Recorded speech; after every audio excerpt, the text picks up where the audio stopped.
I know I've been kind of on a third wave coffee kick for the duration of the coffee shop project thus far, but Starbucks holiday cups and their drinks will always have a place in my holiday traditions, and today I'm going to show you how to make the iconic peppermint mocha in your own home. Come on.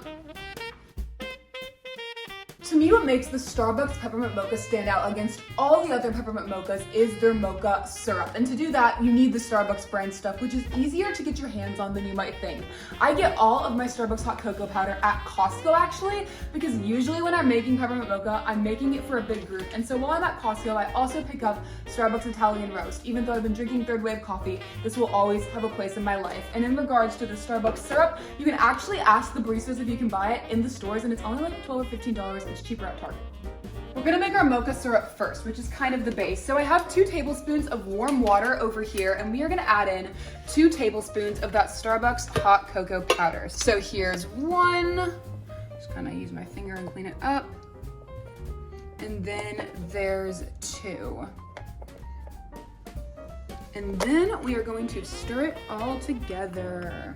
So when I'm making my peppermint mocha syrup, I hate when it's grainy at all. That's the one thing that Starbucks always nails perfectly, and something that I've always struggled with a little bit. Peppermint mochas, ironically, so when I first started drinking coffee and I wasn't into just the straight black coffee, peppermint mochas were what I actually drank every single morning in 8th grade, which has so much sugar. I can't believe I did that. It's definitely a dessert now, but you know, fun little backstory. We all start our coffee journeys somewhere. Anyway, our syrup is looking good. So that means that it is time to pour it into the mug. And I got these beautiful little skiing mugs at West Elm. I'm obsessed with them. And now it is looking pretty good. You can see almost no chunks, which is a 10 out of 10 from me. And now it is time to turn this into a peppermint mocha with 2 pumps of that Starbucks syrup.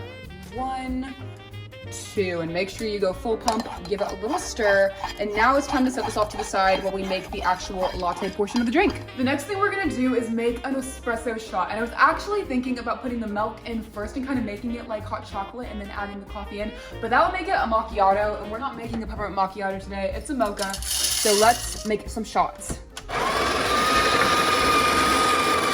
Now we gotta tamp it, so we're gonna go a little, get it all in there, and in one nice push. And for me to get a fine grind, that was a number 4 on my Breville. Pop it into place, and we're just gonna put it straight into the mug.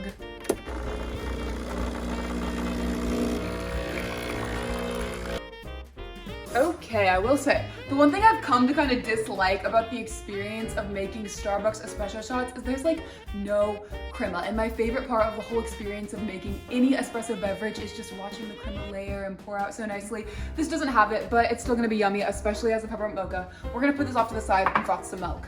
I have this jug, it's from Breville, and instead of filling it up all the way to the top, which you will impulsively do, I did it when I started making drinks, you're actually just gonna put it to the bottom of the spout line here, because milk expands when you're frothing it, and you want there to be room for it to grow and have the air pockets fill so you can get that nice foamy finish without having it overflow and burn yourself. Personal experience, you don't want that to happen. We're gonna put our wand in, and we're gonna turn it on.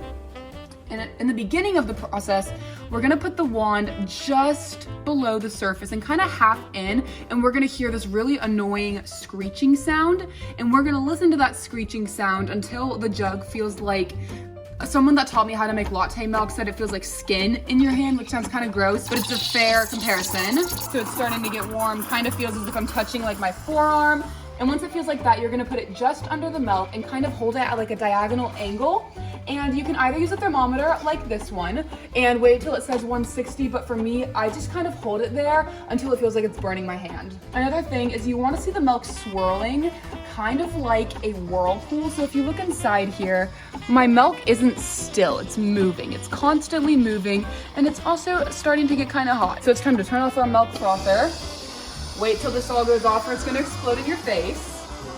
And then we're gonna tap, tap, and you keep shaking it until you're done pouring it in like a swirling motion. And now it's time to finish our drink. So we're gonna start in the center.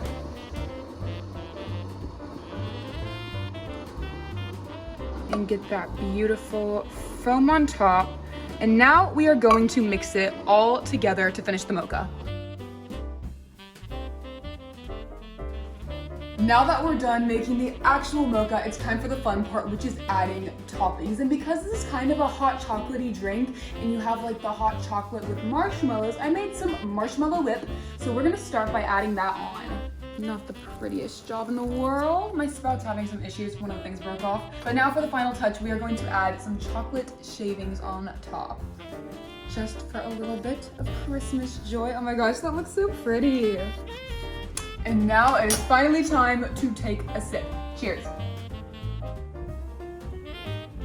That's pretty darn close. For final thoughts though, we're gonna take our Starbucks Peppermint Mocha, pour it in the same mug, because you know I couldn't just have one of these gorgeous little Westell mugs.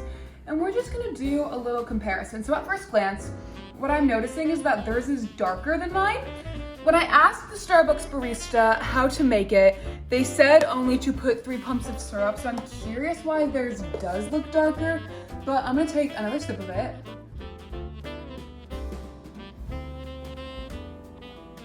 And then go back to mine.